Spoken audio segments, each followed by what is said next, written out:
ლუკა $5 დიდი მადლობა. გამარჯობა ნიკო საქართველოში ახალგაზრდა თაობაში ხედავ ხო შიან პოტენციალს რომ წინ წავიდეთ და კი ვხედავ ოღონდ ეგ არის ძალიან კონკრეტული ნაწილი ჯენზის და ეს არაერთხელ მithქვამს რა აი კარგი ჯენზი რაც არის ხო აი რო ავიღოთ მოაზროვნე კარგი და black და red და purple ფილებული მოაზროვნე კრიტიკული და ასე შემდეგ და თან ტრაქში რო აქვთ რა ყნოსვა და ეგ მიმერი ბავშვები არიან რა აი რაღაცა ეგრევე ყნოსავენ რა, ანუ რაღაცა ემოციური ისეთი ინტელექტიც აქვთ ძალიან სერიოზული, ხო ხვდები? ძალიან სერიოზული, ეგრევე წაგიჭერენ, ანუ სულს ხედავენ პირდაპირ რა.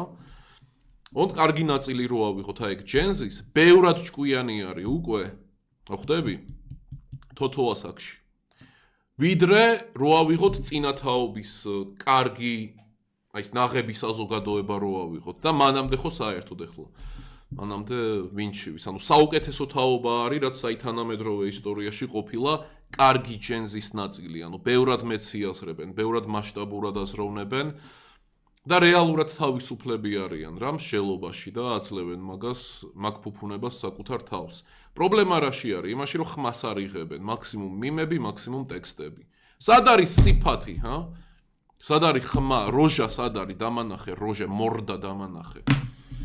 ეგ არ არის რა, ეგ ცუდი არის რა თქმა უნდა. მაგრამ არის უბრალოდ ერთი არის რომ ეგ კარგი თაობა არის მართლა და გაიზრდება ეგ კარგი თაობა და ახალ აზრს შემოიტანს, ახალ დაკვირვებას და ახალ იმას პრობლემებს პასუხებს კონკრეტულ პრობლემებზე. მაგრამ საქმე იმაშია რომ ეგ ხალხი მარტივ ენაზე რო ვთქვა, ხშირად ფუსიში არ იმოგზაურებს ინსემინაციის განზრახვით, რაც იმას ნიშნავს, რომ ვერ გამრავლდებიან. ამიტომ, ერთის მხრივ კარგი არის აწმყოში რო დააფასო, მაგრამ დიდი ნახატი თუ აიღე, ჩემი ფეხები ხო ხვდები, ანუ ეგ ამ სიცოცხლეშივე გული რო გავიხაროთ, რომ აი ნახე რა ჭკვიანია და რამე, იმიტომ რომ გვიყვარს რა მაინც ადამიანებს, როცა აღმოვაჩენთ ჭკვიან ადამიანებს რამე რუმე და ვამაყობთ რა იმ ადამიანებით. კაი შეგრძნება არის ეგ.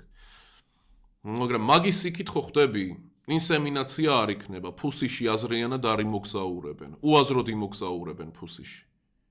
აზრიანად ინსემინაცია არ იქნება.